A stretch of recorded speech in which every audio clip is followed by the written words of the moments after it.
সবাইকে অনেক শুভেচ্ছা সালাম। আজকে অনেকদিন পরে আবার আমাদের ঐকমত্য কমিশনের সভা হয়েছে, আপনারা জানেন। আজকে আলোচনা তো আপনারা জানেন যে একটাই এজেন্ডা, যে জুলাই সনদ বাস্তবায়নটা কি প্রক্রিয়া হবে, এবং সেটা নিয়ে আজকে আবারও পুরানো বিতর্ক, পুরানো সাংবিধানিক পদ্ধতি, সাংবিধানিক কথাগুলো এসেছে। আমরা এখানে স্পষ্ট করে বলেছি যে জুলাই সনদের ব্যাপারে যেহেতু আমরা একমত হয়ে গেছি, এখন এটা বাস্তবায়ন প্রক্রিয়া নিয়ে এই অহেতুক সাংবিধানিক জটিলতা, সাংবিধানিক পদ্ধতি নিয়ে আলোচনাগুলো আমরা মনে করি এটা একটা নতুন জটিলতা তৈরি হচ্ছে এবং মানুষ বিরক্ত হচ্ছে। আমরা বলেছি যে জুলাই সনদের যেহেতু আমরা একমত হয়ে গেছি, একটা গণ অভ্যুত্থান আমাদেরকে এই এখতিয়ার দিয়েছে, সুতরাং এখানে তিনটা জিনিস। একটা দলের পক্ষ থেকে বলা হয়েছে যে এটা কনস্টিটিউশন অর্ডার আমরা দিতে পারে, আমাদের প্রধান উপদেষ্টা রাষ্ট্রপতির মাধ্যমে একটা সংবিধান আদেশ দিতে পারেন, কারণ অভ্যুত্থানের মধ্য দিয়ে আমরা দুইটা ক্ষমতা পেয়েছি, একটা হচ্ছে সংশোধনের ক্ষমতা আর একটা হচ্ছে রাষ্ট্র শাসনের ক্ষমতা।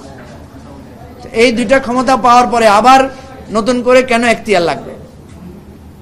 আমরা এই এখতিয়ারের ভিত্তিতেই কিন্তু আজকে এই ঐকমত্য কমিশনে এত আলোচনাগুলো করছি। আমাদের এখতিয়ার কি, সংবিধান নিয়ে কেন আমরা আলোচনা করছি, জুলাই সনদ আমরা কেন তৈরি করছি, এই ক্ষমতা আমাদেরকে কে দিল? এই ক্ষমতাটা দিয়েছে গণ অভ্যুত্থান। এখন ক্ষমতা দেওয়ার পর ক্ষমতা কি সে নিজের উপর নিয়েছে? নেয় নাই। নেয়ার জন্য সে একটা সুপ্রিম কোর্টের একটা রেফারেন্স নিয়েছে 106-এ। সুতরাং এখানে এখন বৈধ হয়েছে কি অবৈধ হয়েছে এইগুলোর বিতর্ক অহেতুক তোলা যাবে। বাস্তবতা হচ্ছে যে সরকার পালিয়ে গেছে, অবৈধ সরকার, সেটা কিন্তু সাংবিধানিক ভিত্তিতে পরিবর্তনটা হয় নাই। আমাদের ব্যারিস্টার সানি স্পষ্ট করে বলেছেন যে গণ অভ্যুত্থান ইটসেলফ এটা কনস্টিটিউশনাল ফ্রেমওয়ার্ককে ব্রেক করে জনগণের ইচ্ছাকে আমরা এখানে প্রতিষ্ঠিত করেছি।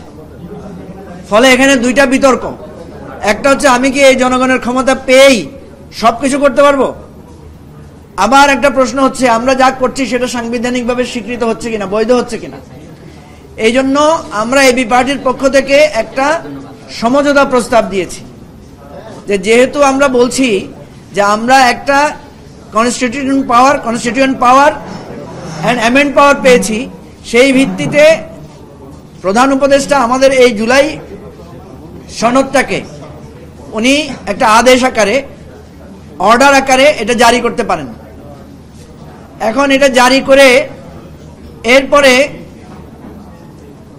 আপনার এটা বাস্তবায়নের জন্য সকলের একটা মতামত নেওয়ার জন্য একটা গণভোট নিতে পারেন, এবং গণভোট আমাদের নির্বাচন কমিশন গণভোট করার এখতিয়ার নাই। কিন্তু উনারা যেই জুলাই সনদের বাস্তবায়নের প্রক্রিয়াটা নেবেন, এটার জন্য ওনারা সুপ্রিম কোর্টের অ্যাপিলেট ডিভিশনের 106-এর মধ্যে দিয়ে একটা মতামত নিতে পারেন। এই তিনটা নিলে সবকিছু এসে যাবে।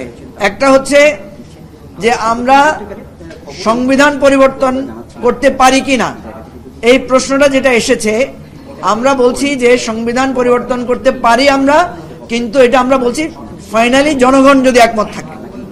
সুতরাং ওই জনগণ একমত আছে কিনা সেটার জন্য আমরা গণভোটের মাধ্যমে মতামত নেব, আর আইনি বৈধতার ব্যাপারটা আমরা সুপ্রিম কোর্ট থেকে রেফারেন্স নেব। তাহলে যেটা হচ্ছে যে এটা একটা ভিত্তি মজবুত হচ্ছে, প্রকৃত অর্থে সাংবিধানিক বিতর্ক তুলে এখানে একটা আমরা দেখলাম যে কিছু কিছু দল এখানে কনস্টিটিউশন এক্সপার্টাইজ প্র্যাকটিস করার জন্য নানা ধরনের কথা তুলছেন। আলটিমেটলি সংকটটা কিন্তু সাংবিধানিক না, কারণ শেখ হাসিনা একটা রাজনৈতিক সংকট তৈরি করেছিল, সেটা আমরা সাংবিধানিকভাবে নির্বাচনের মধ্যে দিয়ে সমাধান করার বহুবার প্রস্তাব দিয়েছিলাম, চেষ্টা করেছিলাম, হয় নাই।